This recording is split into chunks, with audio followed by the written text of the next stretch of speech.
Town Bank Mortgage, NMLS number 512138, is an equal housing lender. This podcast is for informational purposes only.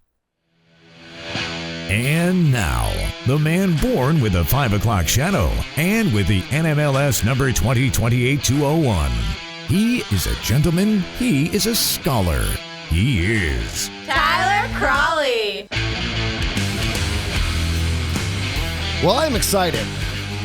I'm excited for today's show. I'm always excited about a Friday show, but this one in particular, because we finally have some government data to talk about. Shutdown's been over for about, is it a week? 2 weeks? I think it's about 2 weeks, right? And we're finally starting to get some of these backup reports. Is it backed up? Well, whatever it is. We're going to talk about it. It's going to be good. Very excited about this because we actually, for a long time, we don't really know why rates were moving, why they were moving. We had some data, but now we have like a direct causation for why we saw rates move today. But welcome, everyone. Wilmington Mortgage. I, of course, am the aforementioned host of this podcast, Tyler Cralle, loan officer, Town Bank Mortgage, right here in Wilmington, North Carolina, breaking down the stories impacting mortgage rates every weekday in 15 minutes or less. And mortgage rates, a little bit of a downward move today. Pretty happy about that. We saw the 10-year fall about 4 to 5 basis points. 10 years right around 4.1%, which, like I said, we've seen a little bit of creeping up this week with regards to rates. So to see rates fall back down to 4.1% was a welcome move.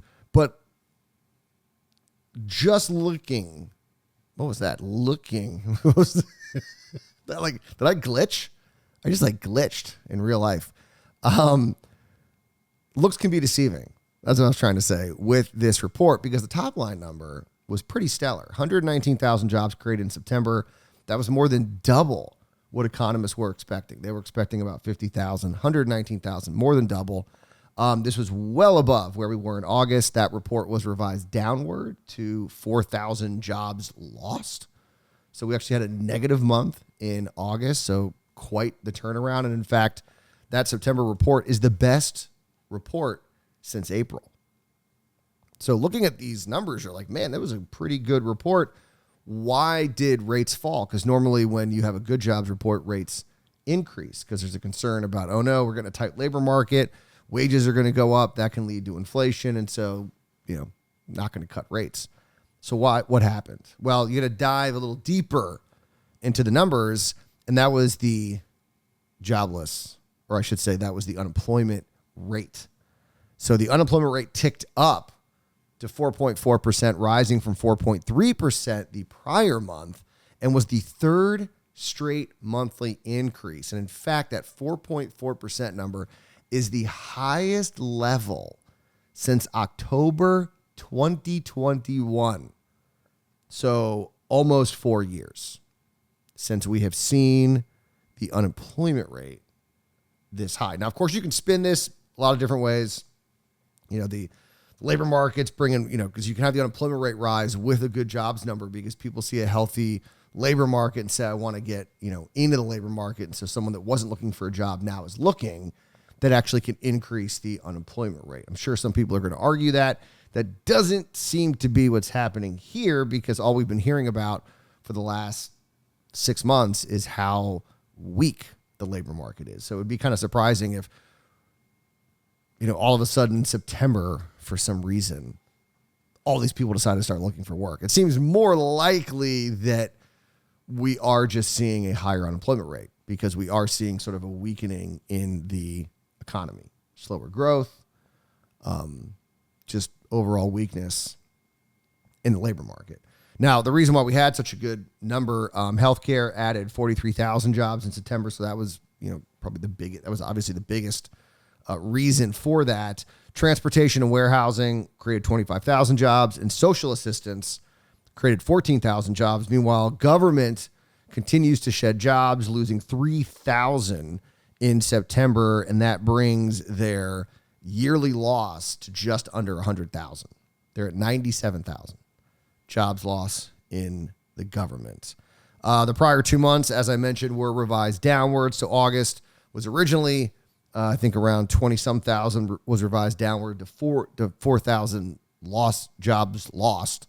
And July was revised down by about 7,000. And so now July actually created about 72,000 jobs. So we saw, like I said, downward revision showing some weakness in the labor market. And that was sort of reflected in the wages. Average hourly earnings rose 0.2%, half the pace of August's 0.4% rise. And the fourth time this year that wage growth was 0.2%. Year-over-year earnings held at 3.8%. And the good news is that is a full point higher, almost, from where inflation is. So inflation's like around 3%.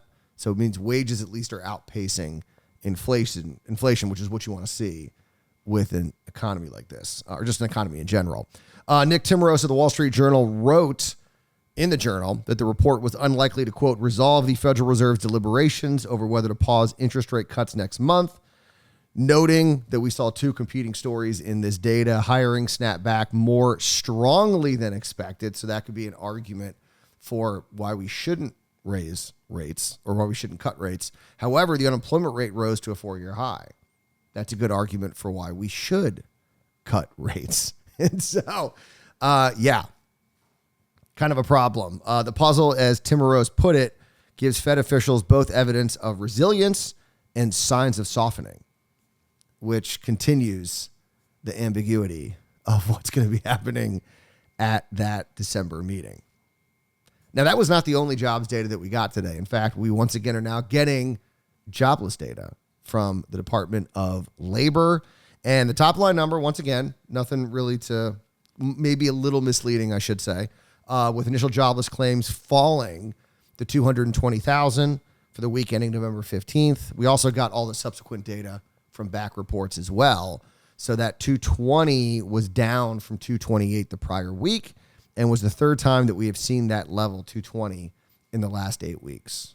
So not a big change there with jobless claims. However, continuing claims, those rose to 1.97 million. That was kind of a big jump from the prior week of 1.95 million, and is now the highest level since November 13th, 2021. So we got the unemployment rate at a 4-year high, and we have continuing jobless claims. That's long-term unemployment also hitting a 4-year high. And so that is why I believe that we saw a drop in yields for bonds. Because, yes, great top-line number, 119,000, blowing economists' expectations out of the water, showing some strength from the labor market was surprising, but the unemployment rate rising, because remember, that's 119,000 after months of just very anemic reports. And so the fact that 119,000, which once again is kind of around the rate of replacement, is not a really stellar report.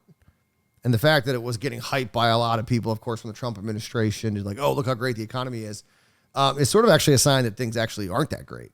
And the fact that we're seeing unemployment at a 4-year high and continuing claims, long-term unemployment also at a 4-year high, tells you there is some weakness. There are some pretty strong signs that we have weakness in the labor market. And so that's why rates were down about 4 or 5 basis points, because there's a lot more weakness in the labor market than there is strength, as you can clearly see. So that was the big story, no doubt about that. That was the big story today for, obviously, markets.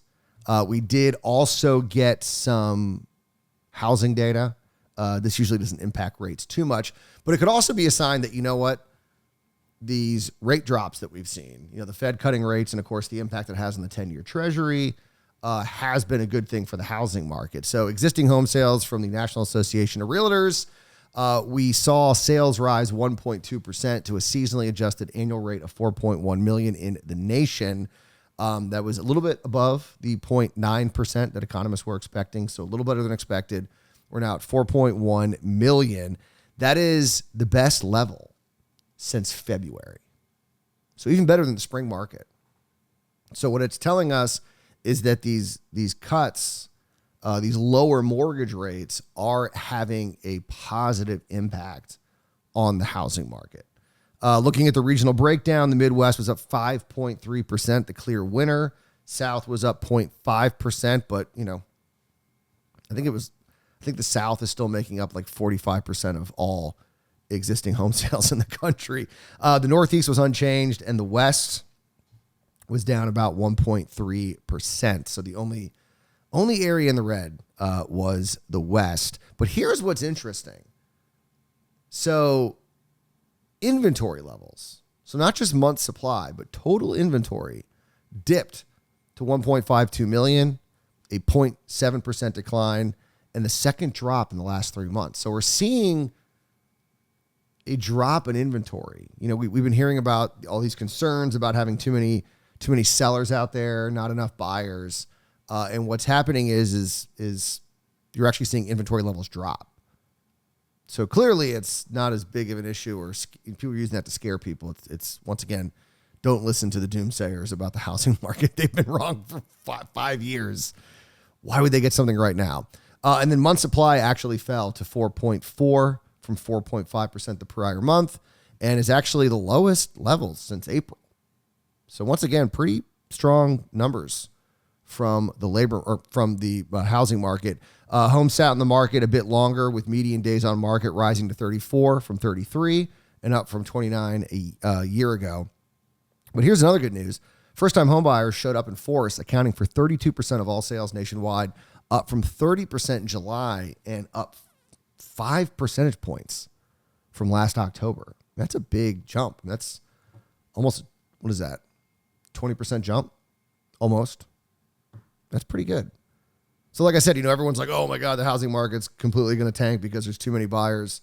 There's too many sellers, not enough buyers. Inventory levels are falling. And then, of course, the other argument is there's no first-time home buyers.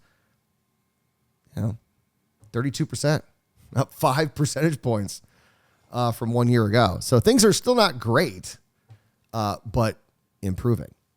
No doubt about that. And like I said, falling rates are having an impact. Lawrence Young, chief economist at the National Association of Realtors, said home sales increased in October, even with the government shutdown, due to home buyers taking advantage of lower mortgage rates. And also, you'll hear people say this, and everyone always kind of brushes it off, saying like, oh, they're just selling their book. But there is sort of an advantage to buying in the later part of the year, because things do slow down. There's no doubt about that. And so people who do want to sell their house they're going to be motivated. And so if you're a buyer, you wait until next year in the spring season, you're going to have a lot more competition. With fewer buyers out there, it does give buyers some leverage. And so I think the fact that they have a little bit of leverage, we got, rates down, that's a pretty good recipe for a wannabe home buyer. And so that's sort of the advice that you'll hear from a lot of people in real estate. But of course, a lot of people say, oh, they're just saying that because they want to try and get business. And sure. Yeah, but it's true. Yes, we're making an argument for why it would be a good time to buy, but it's also true that there are buyers out there who are working out a better negotiation now than if they were to wait a few months, when all of a sudden maybe competition picked back up at the start of the new year, going into the spring buying season. And so, obviously, it's an argument for why it's a good time to buy, but it's true. That's the whole point. It's true. And you're seeing it, obviously, in the data. All right, you guys have a good Friday, good weekend. We'll see you back here Sunday night, Monday morning, whenever you want to listen. But like I said, you guys enjoy your weekend. Have fun. And remember, as always, do not wait to buy real estate. You buy real estate and wait.